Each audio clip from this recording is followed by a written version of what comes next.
pour supporter cette équipe du Toulouse Football Club qui depuis 10 ans n'a jamais resté 2 saisons consécutives en Ligue 1 et cette saison eh bien, ils vont tenter d'accrocher les bons wagons avec les nouveaux. Vous en parliez comme ici Stéphane Dalma en provenance d'Italie et de l'Inter de Milan avec un bon ballon dans les pieds de Aubé, le centre pour Morera. C'est un ballon qui est enlevé du bout du pied par Nicolas Gillet. Les nouveaux s'illustrent dans ce début de rencontre des Toulousains en tout cas qui attaquent tambour battant cette rencontre. Ils n'ont pas perdu un match amical, un match de préparation, tout comme les Lensois d'ailleurs. Toulouse encore avec Emana, le centre d'Emana, il y a Daniel Morera et puis Dalma qui reprend et derrière ce ballon enlevé par les Lensois. Dalma, Morera n'avaient plus joué ensemble en Ligue 1 depuis mai 99, c'était sous les couleurs du Racing Club de Lens face à Toulouse justement, et ce mois de mai 99 ils avaient gagné la Coupe de la Ligue avec comme entraîneur un certain Daniel Leclerc. En tout cas cette rencontre est bien partie, elle est vraiment somptueuse cette première mi-temps avec beaucoup de vivacité, beaucoup de démonstration avec Stéphane Dalma une nouvelle fois qui résiste ici avec beaucoup de réussite, mais il est passé Dalma avec encore Aubé et puis Daniel Morera qui a hésité à placer sa tête et qui s'est envolé. Montbert, c'est son entraîneur tout comme le public du stadium pensait à l'ouverture du score avec Daniel Morera qui a marqué un but lors du match de préparation face à Saint-Etienne. C'était il y a quelques semaines de cela. Les Lensois dans tout ça, eh bien les voici, ces Lensois dominés certes mais qui ne paniquent pas, qui montrent de bien bonnes choses comme ici avec Daniel Cousin, l'une des nouvelles recrues.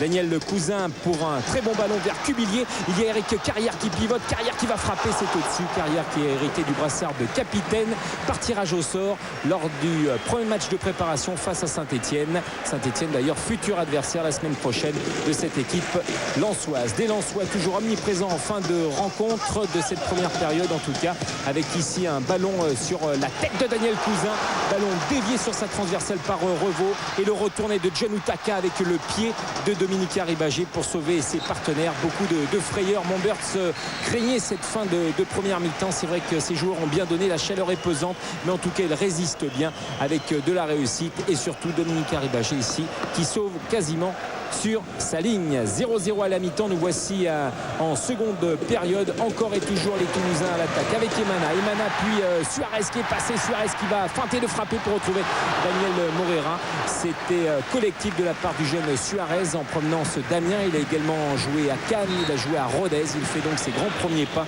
en Ligue 1 sous les yeux de Montbert. S'inquiète parce que la saison passée, Toulouse, en dominant de la sorte, perdait ses rencontres. Mais la Toulouse continue d'accélérer avec Stéphane Dalma. Dalma toujours. Dalma, petit extérieur, ballon dévié par Lachor et la reprise de Siriex, autre nouvelle recrue qui vient de faire son entrée à la place de Suarez. Siriex, l'ancien Nocérois. Daniel Morera tente de s'effacer mais derrière il y a un étincelant Charles Itange. Fin de rencontre avec une longue ouverture de Lièvre pour Daniel Morera, parti à la limite du hors-jeu. Morera qui tente le lob et derrière c'est Itange qui vient bloquer la situation. Morera touché un petit peu au genou, plus de peur que de mal en tout cas pour le nouveau Toulousain, et grande belle ouverture de Lièvre pour l'ancien joueur du Racing Club de Lens. 0-0 score final, c'était un bon 0-0 ce soir et explication de Daniel Morera sur ce petit but. Ouais, je pense que j'ai le pied d'appui qui glisse un peu et je veux lober en fait parce que je savais que Charliton j'allais sortir et j'ai juste touché le ballon et après je veux me récupérer en dribblant et puis on fait genou contre genou. Ambiance ici, les deux meilleurs publics de France face à face dans un stade Bollaert à guichet fermé. Plus de 40 000 spectateurs. Un bonheur de plus, ça c'est sûr, pour Alou Diarra. L'une des belles surprises, on le sait, de la liste de Raymond Domenech, appelé cette semaine dans la nouvelle équipe de France pour affronter la Bosnie-Herzégovine mercredi prochain. En attendant, le Lensois et ses coéquipiers avaient un test important ce soir face au Vert. Un test que ces Lensois vont prendre au sérieux. Regardez, 26e minute, ça va très très vite et c'est tout de suite au fond. Le but est signé Seydou Keita pendant plus de 20 minutes. Lens qui a su patienter avant de peu à peu prendre la maîtrise autour des Carrières, des Diarra, des Leroy. Le résultat est probant. 1-0 après 26 minutes de jeu à l'arrivée. Ce but, le premier donc cette saison pour Seydou Keita. Joël Muller a aligné le même 11 de départ que celui qui avait ramené un bon match nul de Toulouse la semaine passée, histoire de trouver un équilibre. Et regardez cet équilibre, 39e minute, on le trouve encore avec Daniel Cousin devant. Il va percuter, trouver l'écran autour de Jérôme Leroy qui lève la tête, qui adresse ce ballon directement sur la tête de Seydou Keita. Encore déséquilibre en revanche dans la défense stéphanoise. 39e minute, 2-0. On parlait d'équilibre pour les Lensois. Il y a également l'incroyable tranquillité avec laquelle ces Lensois développent avec méthode leur jeu à l'arrivée. Ça fait 2-0. C'est le score à la mi-temps. C'est très très difficile pour les Stéphanois des Libop. Il faut beaucoup plus d'agressivité dans les duels, dans les 1 contre 1. Le football, il se gagne dans les duels.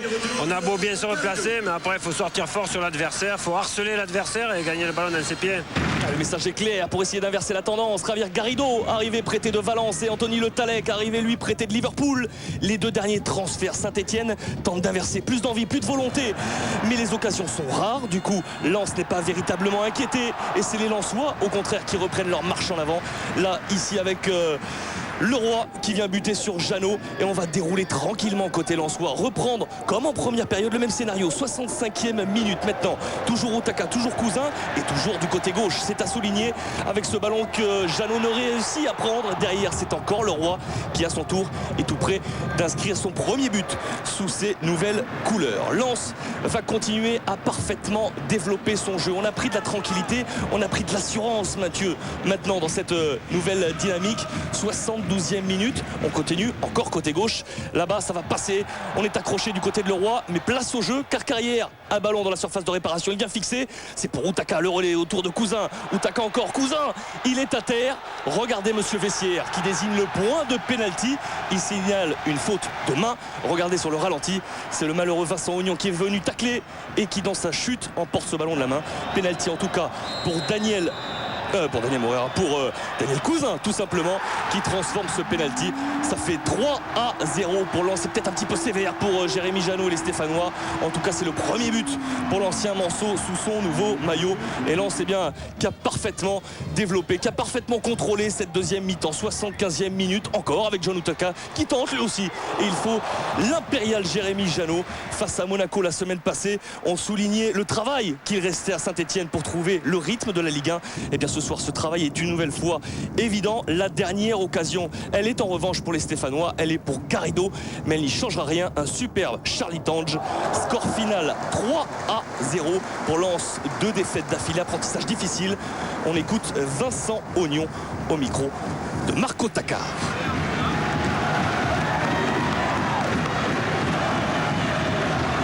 Il y a une grosse différence entre les deux championnats, mais on a beaucoup de jeunes joueurs, on espère qu'ils vont progresser et voilà, et on n'a pas un calendrier facile, on le savait.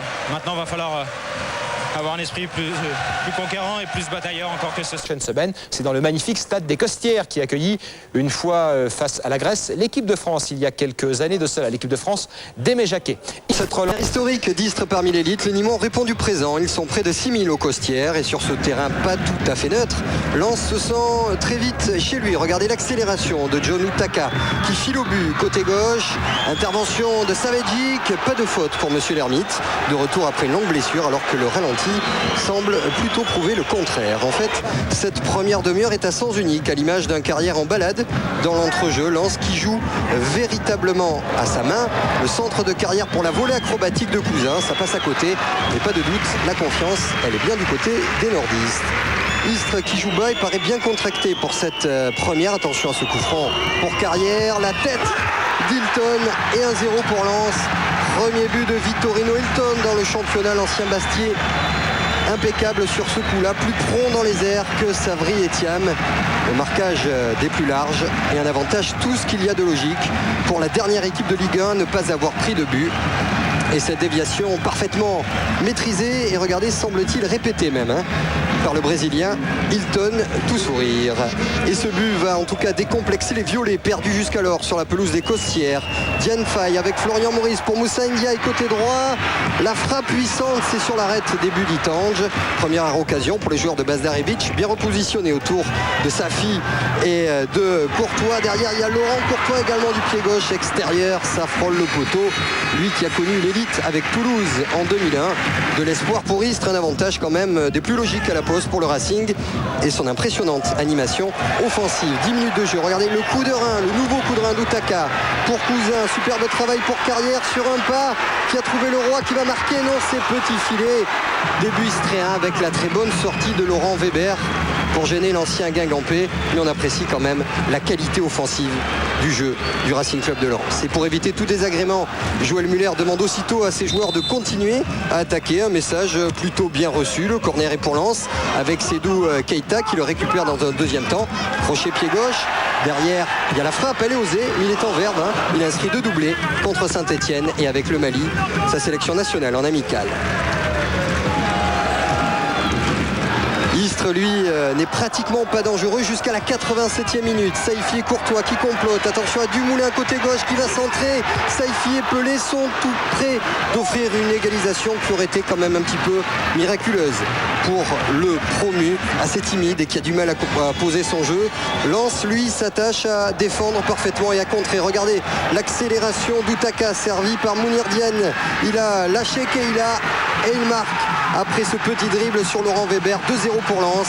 Ce raid solitaire superbe d'Outaka, excellent depuis le début de la saison et qui a donné ce soir le tournis à la défense provençale. Outaka trouve là une juste récompense à ses efforts. La vitesse, puis la lucidité, c'est vrai, pour dans un dernier instant ajuster Weber.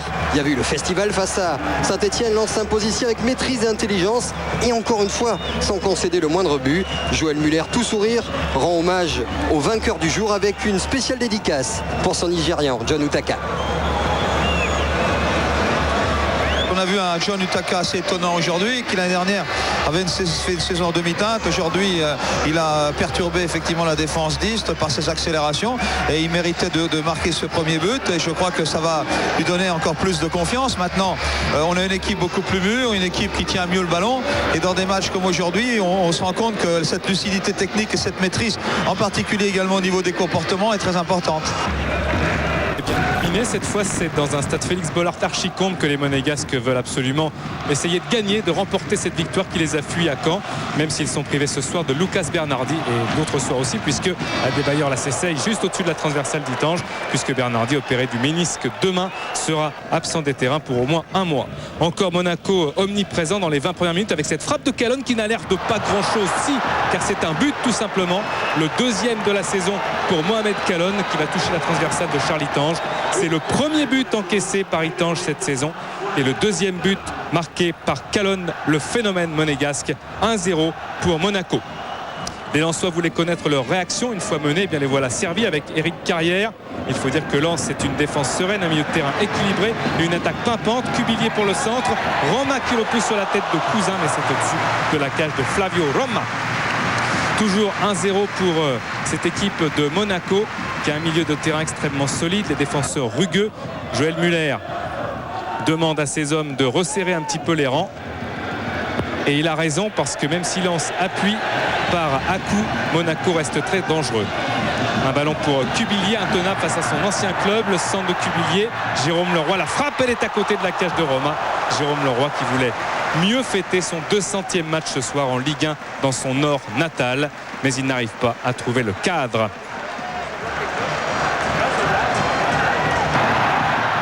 Encore Lens avec ce ballon contré. Cousin et une faute de Schilacci, estime Pascal Garibian. C'est un coup franc pour le Racing Club de Lens malgré les protestations de Calonne. Nicolas Gillet va frapper. La frappe de Gillet et c'est au fond. L'égalisation devant un Flavio Roma immobile. Nicolas Gillet qui avait déjà marqué un coup franc de la sorte et d'autres bien sûr avec Nantes, mais surtout un magnifique face à Coupet, champion lyonnais à l'époque. Regardez le travail de Cousin dans le mur pour écarter tous les Monégasques, plier ce château de cartes et faire que le mur s'ouvre et le but aussi s'ouvre face à un Deschamps consterné. C'est la mi-temps sur ce score de 1 partout. Le coup franc pour Cheventon, lui aussi il sait les tirer sur la frappe. Il touche la barre transversale d'Itange. Très bien enroulé, très bien frappé, c'est puissant. Il y a tout dans ce coup franc, sauf bien sûr la finition. Et c'est dommage parce que Monaco est intenable, comme lors du début de match. Mais Lens aussi tient le coup. Attention quand même à Adebayor, le centre d'Adebayor pour Diego Pérez.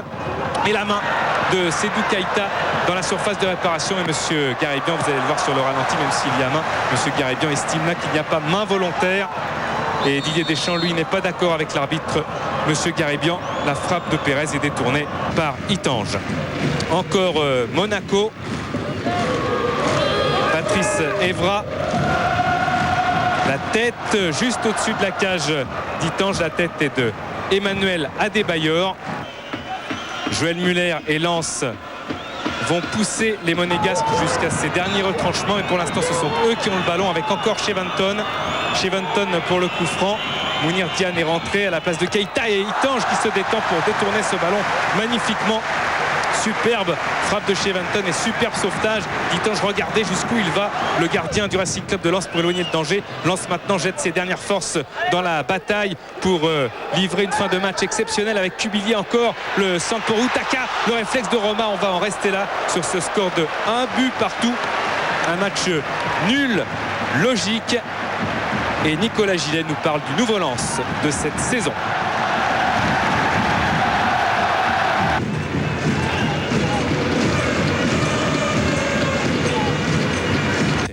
Ouais, on a envie de jouer ensemble, on a envie d'attaquer ensemble, on a envie de défendre ensemble. Et on est prêt à rattraper l'erreur de chacun. Ça, c'est essentiel. Vraiment un bel esprit de groupe et pas que ceux qui jouent sur le terrain. Vraiment tout l'ensemble du groupe, ceux qui étaient même pas dans les 16 ce soir. Vraiment, c'est un super état d'esprit pour l'instant et j'espère que ça va continuer. Et de toute façon, la saison est longue, donc tout le monde va être amené à jouer. Coup dur pour Monaco. Cheventon s'est blessé au genou droit. Il loupera certainement le match qualificatif pour la Coupe du Monde Uruguay-Équateur. Les regrets de Didier Deschamps. Il y a des regrets à avoir, surtout par rapport à notre première demi-heure qui a été excellente. On s'est relâché un petit peu, on prend ce but juste avant la mi-temps. Après, bon, on a eu encore des opportunités, mais bon, ça s'est joué à pas grand-chose, mais il y a eu beaucoup de points. Grosse ambition, Gervais Martel a fixé l'objectif à 7 points sur les 3 matchs à venir. Ce soir à Caen, à Strasbourg la semaine prochaine et face au Paris Saint-Germain. Vaste entreprise. La première occasion, eh bien, elle est cannaise. Elle survient quasiment à la demi-heure de jeu, 27 minutes exactement. Un ballon récupéré par Sarr. La passe en retrait, récupéré par Anthony de Rouen qui crochette et qui frappe et qui trouve sur sa route, eh bien, Charles Itange. Les Canets sont bien dans le match, ils dominent et il fallait une belle parade de Charles Itange. Deuxième occasion avec une nouvelle fois le stade Malherbe de Caen. On va retrouver le Belge Grégory Doufer. Il rentre dans la surface de réparation. Petit crochet, une nouvelle frappe et ça passe cette fois juste au-dessus de la cage du portier artésien. La domination, elle est cannaise, on l'a vu. Joël Muller du coup est un petit peu décontenancé, voire énervé après ces Lensois qu'il juge un petit peu trop attentistes en ce début de première période. La première occasion lensoise, eh bien il faut attendre 38 minutes. Petit décalage de carrière pour la frappe de Cousin, c'était un coup franc. On a pu vérifier la promptitude de Elana à saisir ce ballon et puis surtout on a encore entreaperçu la puissance de l'ancien Manceau Daniel Cousin. Quasiment dans la continuité, ballon pour le stade Malherbe de Caen récupéré par Sébastien Mazur. Il va crocheter un puis deux défenseurs avant d'écraser un petit peu trop sa frappe. C'est dommage parce qu'il avait vraiment fait le plus dur, Sébastien Mazur. On est en fin de première période. Sur la contre-attaque, on va retrouver des Lensois avec un ballon qui va arriver dans les pieds de John Utaka. Le Nigérian de retour de sélection est contré, récupéré par Cousin et cette fois c'est assez largement à côté de la cage de Steve Elana. La deuxième mi-temps maintenant, elle commence comme avait terminé la première, c'est-à-dire avec deux équipes qui vont de l'avant. Tout d'abord avec un bon ballon récupéré par Utaka pour Lens qui va servir Jérôme Leroy pour l'ouverture du score peut-être. Eh bien non, sur la trajectoire et surtout sur la ligne de but, il y a Angbar. Sur la contre-attaque, on est dans la continuité, vous le voyez. Mazur qui est à la lutte avec Hilton, il résiste au retour du Brésilien pour décocher une frappe déviée en corner par Charles Itange. Ça va à 200 à l'heure dans cette partie. Les 20 000 spectateurs du stade d'Ornano sont loin de s'ennuyer. Nouvelle occasion pour le stade Malherbe de Caen. On a vu Mazur tout à l'heure, on va le retrouver passeur cette fois avec Anthony de Rouen à la conclusion pour un tir qui est contré. Oui, on va le voir sur le ralenti. Anthony de Rouen qui trouve sur sa route un défenseur lensois. Lens qui pousse encore et toujours avec un nouveau mouvement. Il est initié cette fois par Angbar. L'ouverture de Sarr pour Sébastien Mazur qui va prendre de vitesse Nicolas Gillet. Mazur face à Itange entre les jambes du portier lensois pour l'ouverture du score. On joue depuis 58 minutes. C'est le premier but en Ligue 1 pour Sébastien Mazur. C'est également le premier but encaissé à l'extérieur cette saison par le Racing Club de Lens. Et ça permet à Caen de mener, allez, disons-le, logiquement face à une très belle équipe lensoise. La suite avec De Rouen encore et une nouvelle claquette de Charles Itange. Les réactions lensoises, eh bien oui, elles vont arriver en fin de seconde période, tandis que Itange encourage ses troupes. Il les encourage avec un débordement de Outaka, le centre d'Outaka. Le ballon est repris par Cousin et c'est Zoubar qui va dévier ce ballon en corner sous le pressing des attaquants lensois. On a vu Outaka déborder côté droit. On va le retrouver encore une fois sur son aile droite, le Nigérian. Il déborde une nouvelle fois pour un nouveau centre en retrait avec la reprise de Dagui Bakary. Et encore une fois, sauvé par Cédric Gangbar. C'est la deuxième fois de la partie. Ce sera la dernière occasion lensoise. Victoire finale de Caen, 1-0. Surprenante équipe cannaise. On écoute tout de suite Patrick Rémy au micro de Marco Takar. On surprend, c'est à la fin qu'on fera les comptes. Aujourd'hui on a 8 points, on n'a pas surpris Istres déjà. Et la première journée, non, on essaie de bien travailler. Je pense que le plaisir, moi je le dis, c'est pas de la participation. Le plaisir on l'a dans l'efficacité, bien défendre, essayer de, nous à notre niveau, de bien contre-attaquer. Mais encore une fois, on doit essayer, c'est ça un petit peu mon regret, tous les ballons arrêtés, tous les coups de pied stratégiques.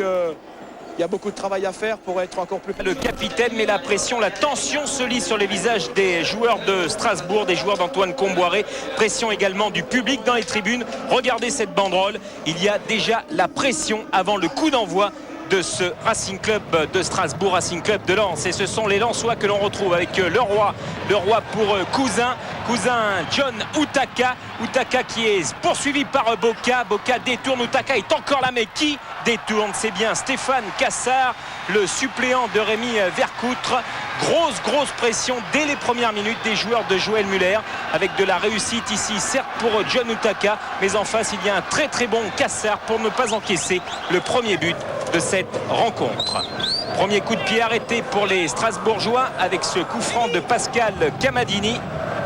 Un très long ballon de Camadini qui va lober un petit peu tout le monde et qui va surgir ici. C'est tout simplement le jeune Yacine Abdessadki, le Niçois d'origine, qui marque là son premier but en Ligue 1 et surtout 12 minutes de jeu dans cette première période et 1-0 pour les joueurs d'Antoine Comboiré sur leur premier coup de pied arrêté. Abdessadki titulaire à la place de Alexander Farnerud sur le banc. Ce dernier vient remercier Pascal Camadini, le passeur sur ce coup franc. En tout cas, Joël Muller peut être déçu. C'est un but d'écolier encaissé par les Lensois. La touche d'Abdessadki, il y a Bassila, mais à la récupération, les Lensois sont omniprésents. Une nouvelle fois, on retrouve Eric Carrière pour la frappe de Keita qui n'était pas spécialement sur son bon pied, mais ça vient flirter avec la cage de Cassard. Les occasions se multiplient pour les hommes de Joël Muller. Il y a Diarra, il y a Carrière, il y a Cousin qui est contré. Ça va revenir dans les pieds de Keita, cette fois sur son bon pied, le pied gauche, et une tête magnifique de Daniel Cousin pour son deuxième but de la saison. Et l'égalisation après 30 minutes de jeu dans cette première période. Magnifique but ici, comme à la parade, au ras du poteau. La main de Cassard n'a rien pu faire.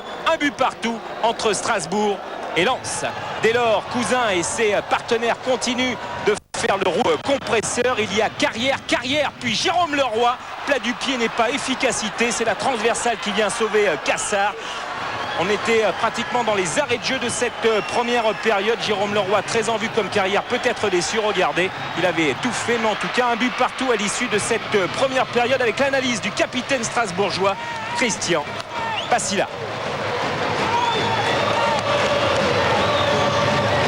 Ouais, c'est clair, je crois qu'on était bien en place, on le pressait assez haut et on récupérait des ballons assez haut, et c'est vrai que ce but, ça nous a un petit peu coupé les jambes.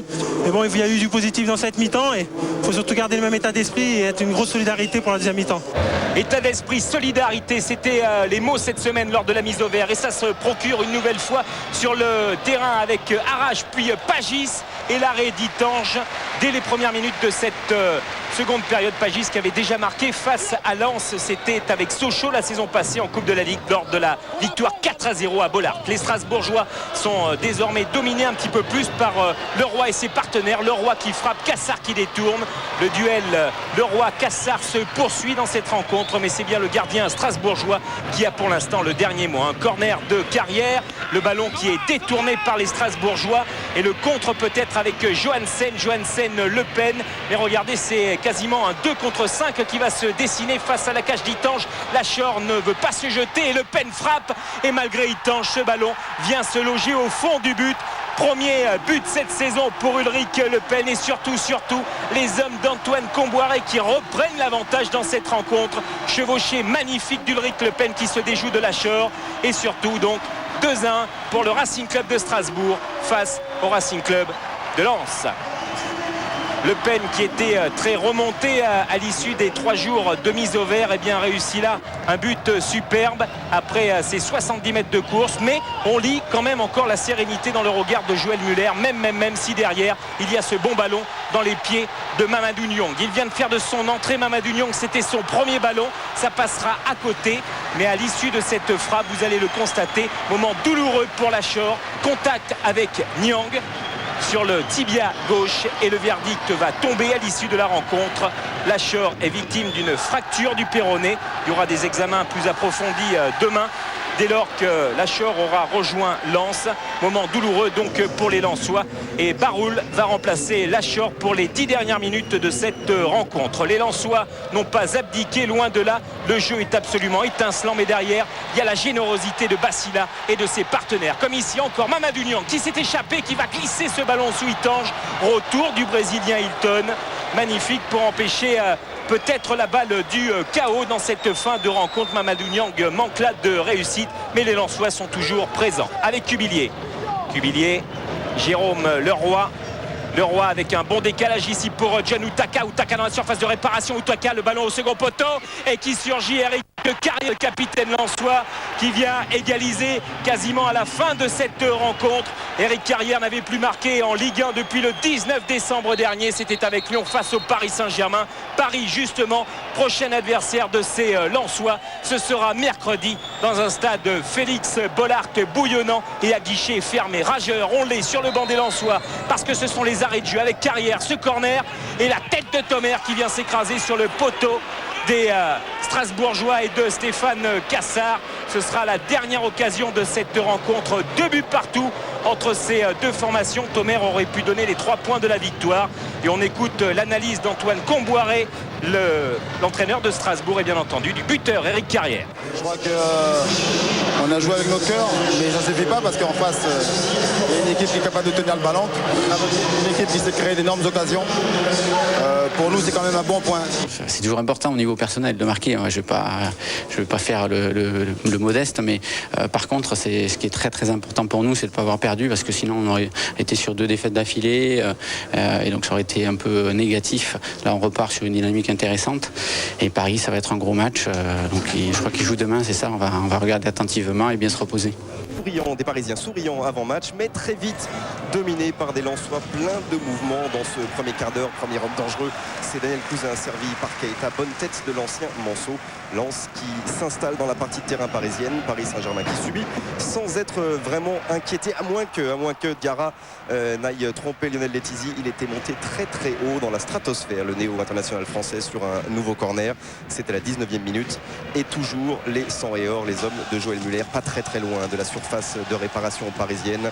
Paris qui joue toujours en 4-4-2, comme l'annonce Ali Lodzik depuis le début de la saison. On combine en face avec Carrière qui trouve un ancien parisien, justement, Jérôme Leroy sans réussite, mais qu'il était rapide, ce mouvement lensois, et qu'il est dur pour Paoletta et les siens de s'opposer à cette furia 100 et or. Il essaie de remettre de l'ordre, Paoletta, mais c'est toujours à sens unique, en tout cas pour cette première période.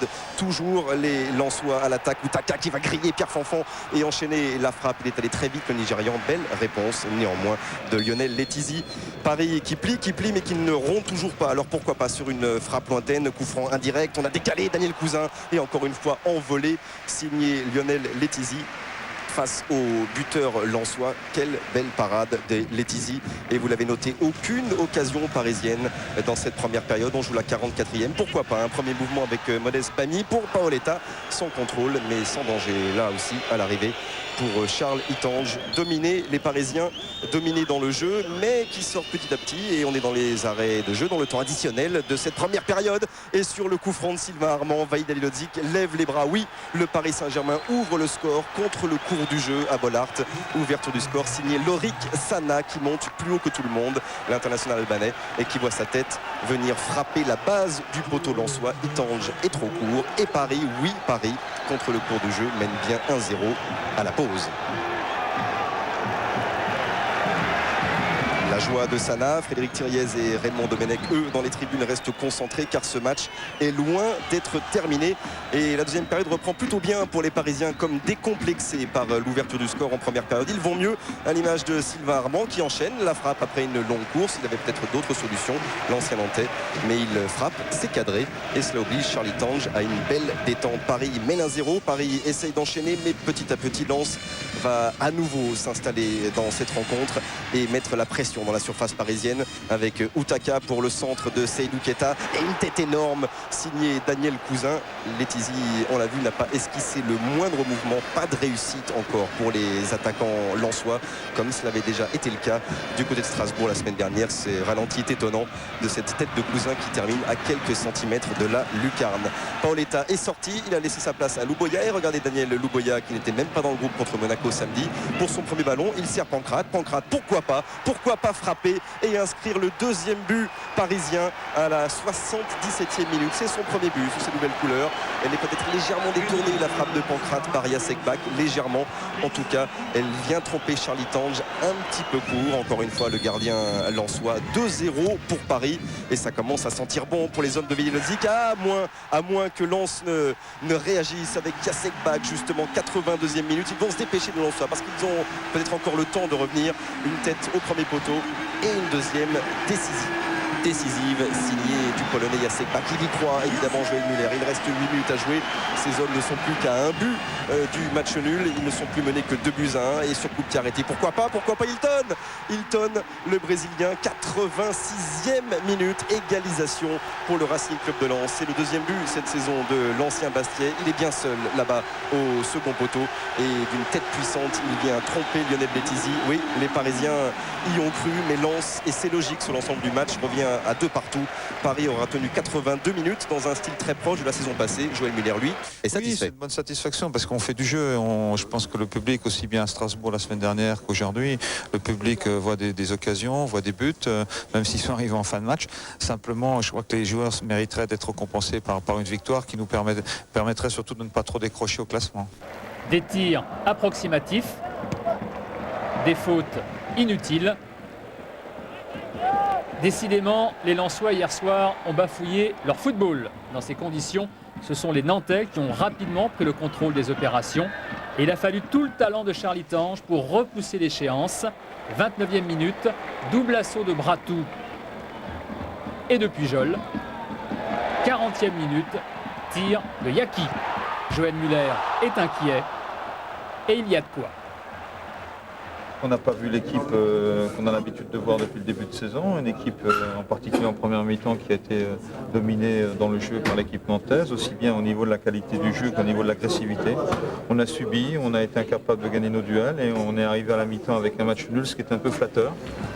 Du coup, quand les Nantais reviennent sur leur pelouse, ils sont en confiance. Confiance récompensée à l'heure de jeu quand Grégory Pujol, encore lui, profite d'un rebond sur l'épaule de Nicolas Gillet. Son but est somptueux. Le Racing aurait pu bénéficier d'un pénalty en fin de rencontre. Outaka est séché dans la surface. Joël Muller a beau protester, son équipe est battue. C'est une grosse déception. Une victoire l'aurait propulsé à la 5e place. La défaite la plonge en 11. Et on attend bien entendu cette réaction des Lensois qui récupèrent à l'occasion de la venue d'Ajaccio Jérôme Leroy qui était absent du côté de Nantes. Le voici, Leroy avec un premier ballon détourné ici par le Brésilien Rodrigo. Et premier corner quasiment après l'engagement en faveur des joueurs de Joël Muller. Le corner de Joël Muller, il l'a suivi sur le banc, celui de Tomer, et surtout cette tête d'Alou Diarra, l'ancien joueur du Sporting Club de Bastia, qui avait manqué complètement de réussite dans les derbies corses. Là, il fait mouche après 45 secondes de jeu. Tenez-vous bien, 45 secondes de jeu seulement. 1-0 en faveur des Lensois dont on attend beaucoup, on vous l'a dit, parce qu'une seule victoire à domicile face à Saint-Etienne, c'est peu. Et les voici encore aux avant-postes avec Cousin sur une ouverture de Leroy. Mais regardez le retour de Laurenti, ce tacle magnifique.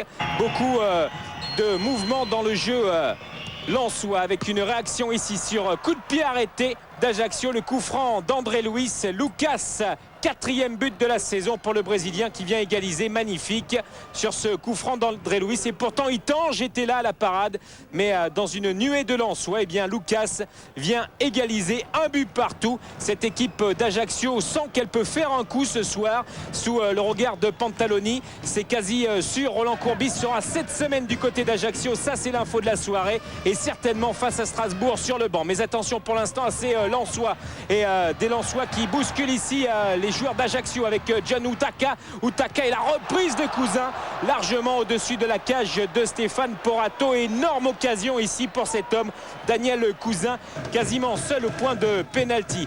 Les joueurs de Pantaloni prennent confiance, et derrière, eh bien, ça panique avec Assou et Koto, qui a bien failli aller tromper Charles Itange. Regardez, Itange d'ailleurs qui va aller se faire mal un petit peu du côté du bras en touchant le poteau. Plus de peur que de mal, le jeu a repris, et le jeu est bien en mouvement avec Carrière et Jérôme Leroy pour un centre magnifique vers Daniel Cousin tout seul, et Cousin qui ne peut ajuster sa tête. Ce ballon qui vient flirter avec son front. Regardez, énorme occasion. Ça bouscule encore sur coup de pied arrêté avec les Lensois. Tomer toujours, et encore Cousin pour une superbe claquette signée Stéphane Porato. Nouvelle grosse occasion, et surtout nouvelle désillusion pour Cousin, qui bute face à la cage de l'ACA. L'ACA avec Wada, puis André Luis qui frappe. Ça se terminera dans le petit filet. André Luis qui avait marqué son dernier but en Ligue 1 sous les couleurs du Paris Saint-Germain en novembre 2002, ici même à Bollaert face à Lens. Mais une défaite 3-2 se profilait. Et là, peut-être un but avec Cousin qui va tenter de lober Porato. Ce sera encore un exploit du gardien de l'ACA, et une nouvelle désillusion pour cet homme. Fin de cette première période sur ce score de 1 but partout. La deuxième sera plus terne, 77e minute. Un corner de Tomer. Le ballon voyage jusqu'à Jérôme Leroy, qui voit sa reprise détournée. Ce sera, tenez-vous bien, la seule véritable frappe au but de cette seconde période, qui sera plus terne qu'autre chose sous les sifflets. Match nul, 1 but partout, 4e nul à domicile pour les Lensois. La réaction de Gervais Martel, le président. Déçu, je crois que cette équipe dans le jeu a vraiment donné des choses intéressantes, sauf à Nantes où on est passé à travers. Donc aujourd'hui on est avec un capital de points qui est totalement insuffisant, même si on voulait privilégier le jeu. Mais il y a aussi, derrière le jeu, il y a aussi le réalisme et le capital point. On va se retrouver ce soir, après les matchs de demain, certainement 13e ou 14e placement. Bon, ça ne correspond pas à la valeur de l'équipe, ça c'est sûr. Mais bon, je crois qu'on n'a pas d'excuses à trouver. Aujourd'hui, pour prendre tes points, il faut gagner les matchs, même pas finir. Et une formation lensoise que l'on avait peut-être surestimée, mais qui doute aujourd'hui. Le duel a donné un match vivant et de qualité, à l'image de cette première action de Tomer. À l'évidence, Lens est venu à la Baie des Champs pour gagner, et la première demi-heure confirme cette ambition très encourageante pour les nordistes qui dominent. Des Auxerrois passifs dans un premier temps, et qui se libèrent offensivement grâce à un défenseur, Stéphane Grichting, qui récupère ici et qui adresse une frappe lointaine et légèrement déviée par la tête d'Alou Diarra. 1-0 après 23 minutes de jeu.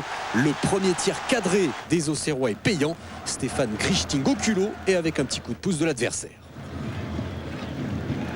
À chaque fois qu'Auxerre a ouvert le score cette saison, Auxerre s'est imposé. Statistique à nouveau vérifiée aujourd'hui, même si en fait c'est tout le scénario du match qui a changé. Dès lors, Auxerre reprend le dessus et profite d'une terrible glissade de Charles Itange sur cette longue ouverture de Grichting. Encore lui, Itange déséquilibré. Benjani exploite cette maladresse pour inscrire son 3e but de la saison à 5 minutes de la mi-temps. 2-0 pour Auxerre, tout le désarroi, on l'a vu, de Charles Itange et l'opportunisme de Benjani, préféré encore aujourd'hui à Pieroni. Auxerre conforte sa place dans le haut du tableau avec la meilleure attaque du championnat et l'une des meilleures défenses à domicile. Un seul but encaissé cette saison. On en aura encore un bel aperçu en seconde période avec un excellent Fabien Cole face à Éric Cubillier en 1-2 avec Carrière. De la bonne volonté à Lens, mais en face 365 minutes sans prendre de but à domicile. Série en cours pour le gardien bourguignon qui va encore s'interposer brillamment devant Cousin sur un très bon centre d'Éric Carrière. À bout portant, Daniel Cousin qui a réussi pourtant un triplé en match amical contre Amiens la semaine dernière. Il est malheureux cette fois, l'attaquant lensois. Cole qui a même la chance du vainqueur, sauvé ensuite par son poteau à la suite de ce joli mouvement, encore une fois amorcé par Cubillier, puis Thomer qui trouve ses automatismes avec Cousin, mais la réussite n'est pas au rendez-vous. Lens n'a jamais démérité, a plutôt offert une belle qualité de jeu, mais le réalisme et la sérénité étaient auxerroises aujourd'hui. Dernière action de la partie avec un coup franc à 10 minutes de la fin, coup franc direct transformé par Philippe Violo. La moitié des buts auxerrois a été marqué sur coup de pied arrêté cette saison. 3-0, Auxerre impressionnant par son collectif, mais aussi individuellement avec ce mélange de jeunes et d'anciens. L'analyse lucide de Joël Muller. On manque d'efficacité, on manque de réalisme, on manque de précision aussi. On traverse une période difficile au niveau des résultats, au niveau du jeu, moins. Il faut garder une grande solidarité entre nous, c'est ce qui nous permettra de rebondir. Auxerre reste invaincu à domicile, découverte d'un jeune talent, Younes Kaboul, successeur de Boumsong et Mexès. Bon, on apprend à chaque match, c'est sûr, de jouer auprès des grands joueurs, on apprend beaucoup. Mon boulot, moi, c'est de défendre. Et ouais, puis en plus, on marque beaucoup de buts, donc c'est l'important, pour l'avenir, c'est bon. Le nul de Lens face à Marseille hier n'a plu à personne. Certes, pour la première fois depuis 7 matchs, le Racing n'a pas pris de but, mais les hommes de Joël Muller ne parviennent toujours pas à marquer et restent sur une déception. D'abord, c'est pas courant, ça ne m'est pas arrivé souvent, aussi bien comme joueur comme entraîneur, de ne pas gagner des matchs pendant une période aussi longue. Et puis deuxièmement, parce que bon, il est évidemment, quand on a beaucoup d'espoir et beaucoup d'envie, de ne pas voir concrétisé sur le terrain. Des deux équipes, les Lensois étaient sûrement les plus engagés, mais le match était cadenassé et les occasions furent rares. En première mi-temps, seule vraie menace marseillaise, Louis Ndoula, servi par un magnifique centre de Fiorez, trouve un Charlie Tange en forme, totalement revenu de son cauchemar auxerrois. 31e minute sur un centre de Cousin, Keita frappe une volée surpuissante, mais n'inquiète pas Barthez. Pas grand-chose de plus à noter en deuxième mi-temps, si ce n'est une tentative de Cousin qui trouve le petit filet à la 67e. Et aussi, déjà, des sifflets qui accueillent la sortie de ce même Cousin remplacé par Bakary 8 minutes avant la fin. Le peuple de Bollaert conteste le choix de son entraîneur. Le président en profite pour mettre un terme aux rumeurs.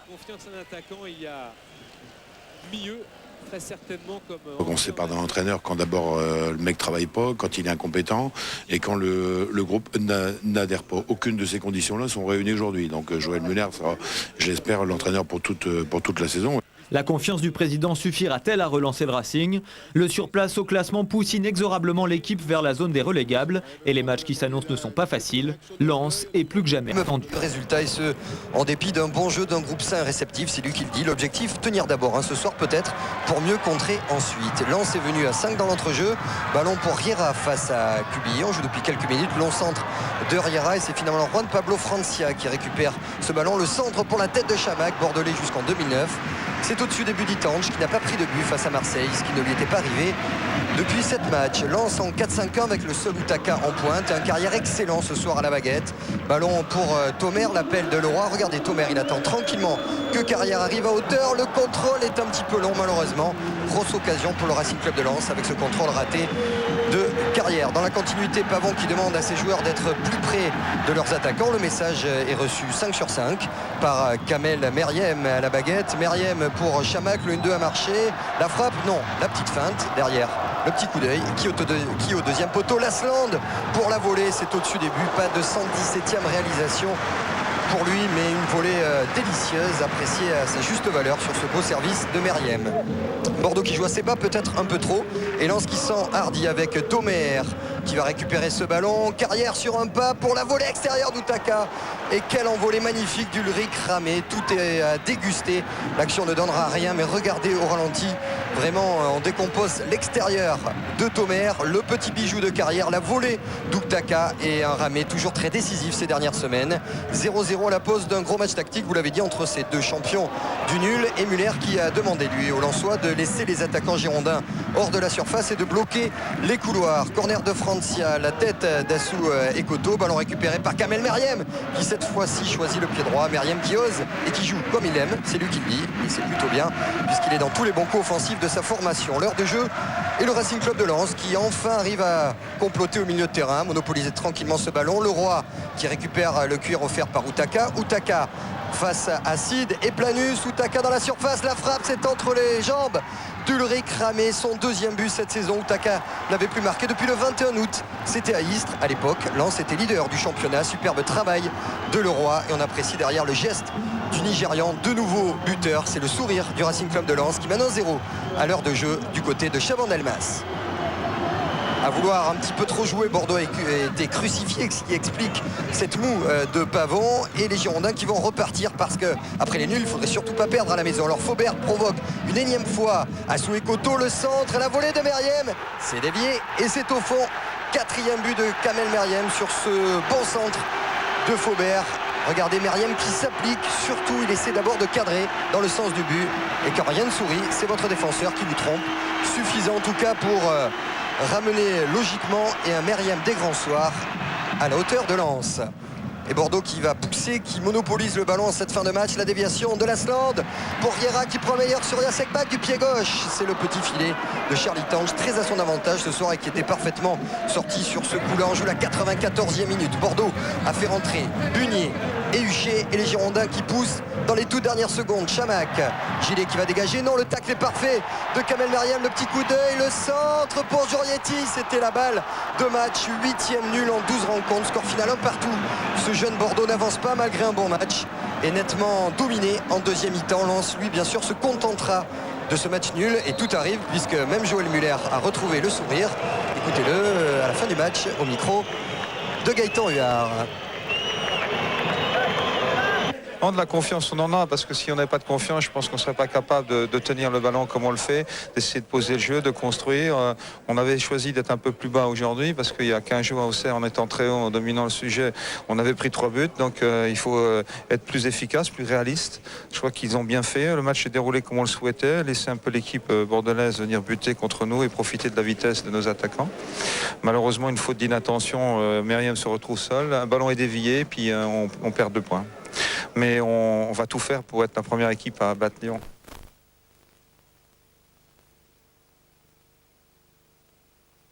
Bollaert, Lens qui fonctionne beaucoup moins bien que les Lyonnais en ce moment, puisque la dernière victoire Serait-il des premiers cette saison à voir l'Olympique Lyonnais perdre un match? Lyon sans Wiltor, Cassapa, Coupé et Juninho laissés au repos, mais avec Puy-de-Bois dans le but. Le jeune Clément titulaire au milieu, tout comme Nilmar associé en pointe à Pierre-Alain Fro. Objectif, un 18e match consécutif sans défaite pour l'Olympique Lyonnais et un premier quart d'heure plutôt fermé, prudent des deux côtés. Reste quand même cette tentative de Daniel Cousin sur coup franc, mais sans danger sur Puy-de-Bois. On jouait la 7e minute. La première incursion lyonnaise dans le camp en sang et or avec Nilmar, le Brésilien qui travaille face à Assou Ekoto sur le côté droit. Une fois à droite, une fois à gauche pour Nilmar. C'est repoussé par la défense françoise directement sur Mamadou Diarra qui tente sa chance. Et regardez Florent Malouda tout juste court d'1 mètre pour vraiment inquiéter Itange. On sent déjà que l'Olympique Lyonnais a encore des jambes en ce début de rencontre. La fatigue européenne ne se fait pas sentir. Attention néanmoins à Cousin qui se débarrasse de Diatta et qui enchaîne cette frappe en pivot. Puy-de-Bois visiblement avait accompagné pour protéger son poteau. C'était la 21e minute, la discussion entre capitaine Diarra, oui capitaine ce soir, en l'absence de Sidney Govou qui est sur le banc en ce début de rencontre. Ça marche pour l'Olympique Lyonnais, la preuve, suivez cette occasion, cette action magnifique collectivement avec Réveillère qui trouve Pierre-Alain Fro, qui va travailler, l'ancien socialien accéléré et trouver Essien au second poteau. Ouverture du score pour Lyon, non, il est signalé en position de hors-jeu par monsieur Villéo. Toujours 0-0, mais on sent déjà que le danger peut venir à tout moment pour la défense lensoise. Le talent est en train de s'imposer. La preuve, encore une fois, cette tentative de Florent Malouda, le Guyanais qui loge son ballon juste sous la barre, et la magnifique réaction de Charlie Tange.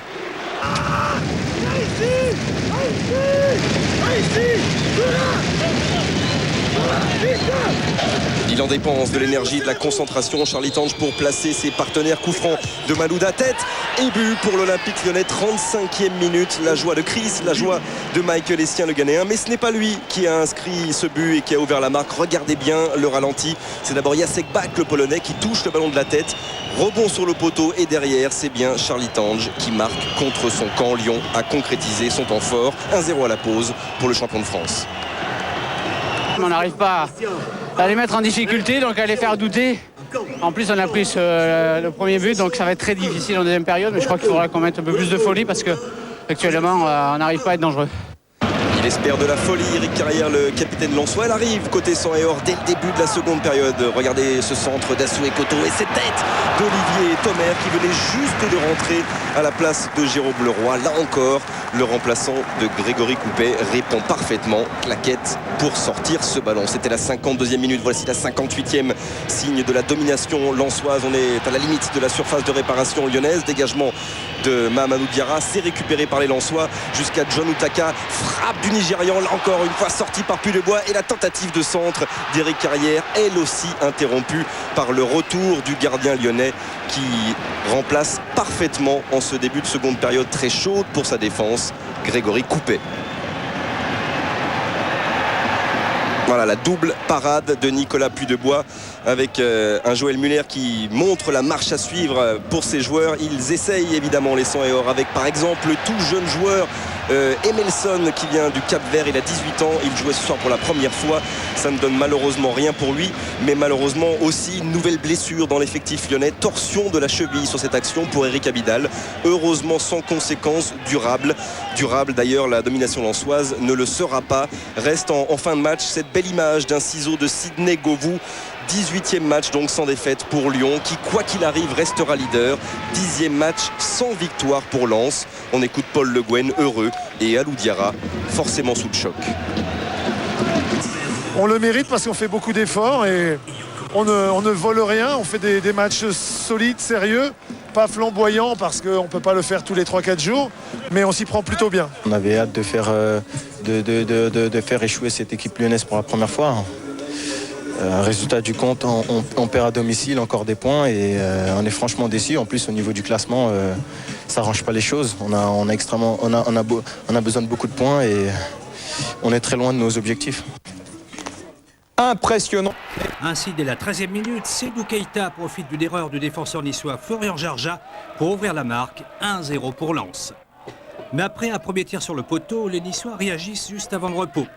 Sébastien Roudet tire et Charlie Tange réussit une véritable cagade.